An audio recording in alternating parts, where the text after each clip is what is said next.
Bien, ahora lo que nos toca seguir es el siguiente tema, es análisis de cargas.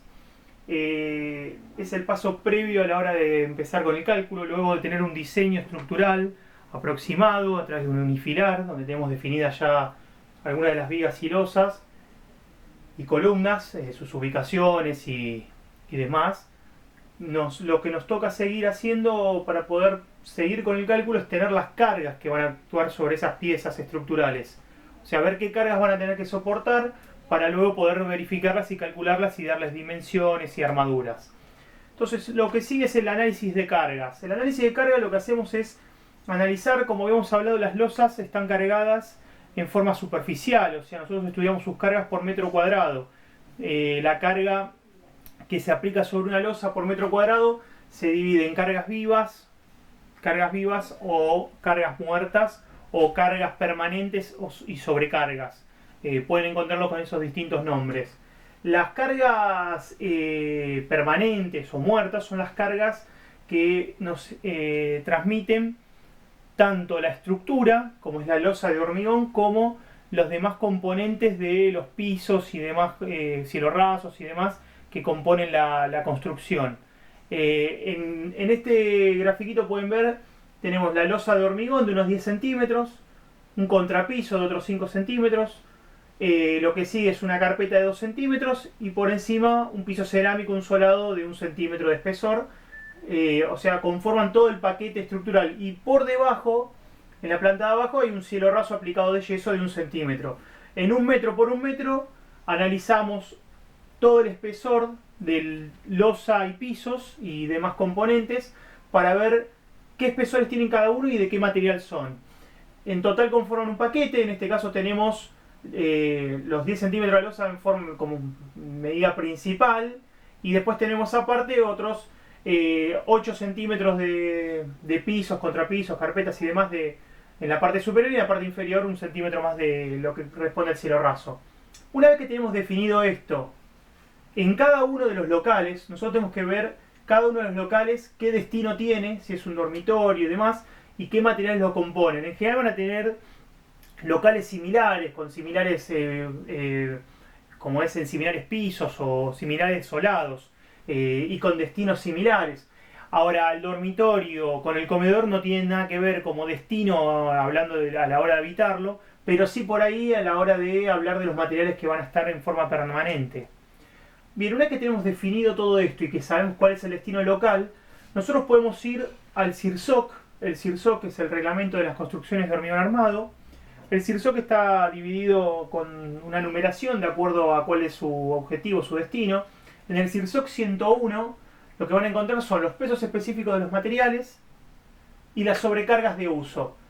Los pesos específicos de los materiales nos van a permitir calcular las cargas muertas o permanentes, o sea, estas cargas, desde la losa, contrapisos y demás. Y las sobrecargas de uso, las cargas vivas o accidentales, es decir, las cargas de las personas y demás componentes que pueden haber en una estructura. Son cargas que están definidas, estimadas por metro cuadrado para distintos destinos de locales. Entonces, nosotros lo que hacemos es conformar una tabla, una vez que tenemos definido todo esto, donde ponemos cada uno de los componentes de la estructura y demás componentes de la construcción, con el tipo de material, el peso específico que obtuvimos de las tablas, en kilonewton por metro cúbico, su espesor en metro, o sea, esto lo sacamos de acá, todos los espesores de cada uno, y el peso específico de cada uno de los componentes de las tablas que nos otorga el CIRSOC. De acuerdo a cada material y cada espesor nos va a dar una carga por metro cuadrado, en kilonewton por metro cuadrado, que va a conformar la carga permanente. Para, por ejemplo, ver acá, tenemos bueno, la losa de hormigón, que tiene 24 kilonewton por metro cúbico de peso específico, con un espesor de 10 centímetros, o sea 0,1 metros, nos da 2,4 kilonewton por metro cuadrado. Otro componente es el piso cerámico, que pesa 20 kilonewton por metro cúbico, con un espesor de 1 centímetro, nos da 0,2 kilonewton por metro cuadrado. En total, la sumatoria de todo este paquete, que es la carga permanente, es 4,02 kilonewton por metro cuadrado. O sea, nosotros de carga permanente, fija, muerta, como quieran llamarlo, que va a estar siempre en 1 metro cuadrado, para este local, dormitorio, va a ser de 4,02 kilonewton por metro cuadrado y se le llama con la letra D, de date en inglés, pero es la carga permanente, la carga muerta. A su vez, si nosotros ingresamos a las tablas de sobrecargas de uso para determinar cuál es la carga o la sobrecarga o carga viva, entramos con lo que es dormitorio, nos va a dar, por ejemplo, en este caso, 2 kN por metro cuadrado. Que esa carga de 2 kN por metro cuadrado es similar a la de, por ejemplo, una cocina, un dormitorio, porque estima, una cocina, un comedor, estima la cantidad de personas y muebles y demás que pueden llegar a estar por metro cuadrado. Ahora, si vamos a un balcón o si vamos a un aula de una escuela o una sala de eventos o lo que sea, esas cargas van aumentando y van variando, ¿sí? Pero en una casa son similares, son muy parecidas, ya lo van a ver.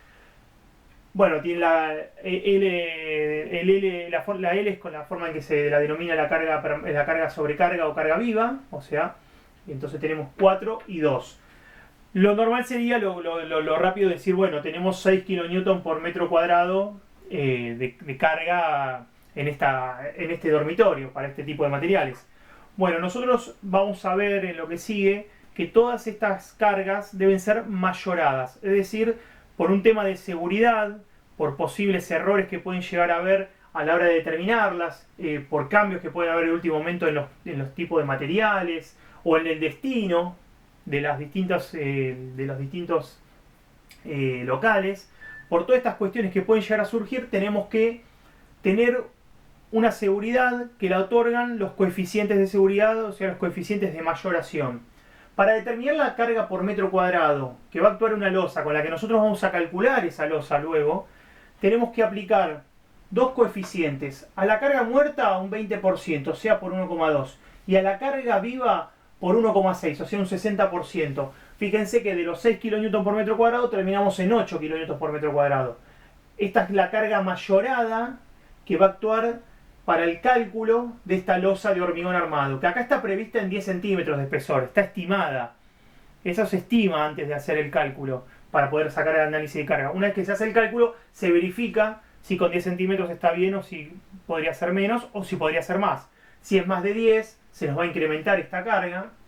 Por lo tanto, dependiendo la cantidad del incremento de esa carga, tenemos que ver de verificar y hacer nuevamente el cálculo con un espesor mayor porque vamos a tener una mayor carga. Pero el objetivo final del análisis de carga es obtener este valor mayorado de carga por metro cuadrado que nos otorgan tanto las cargas permanentes como las sobrecargas de uso.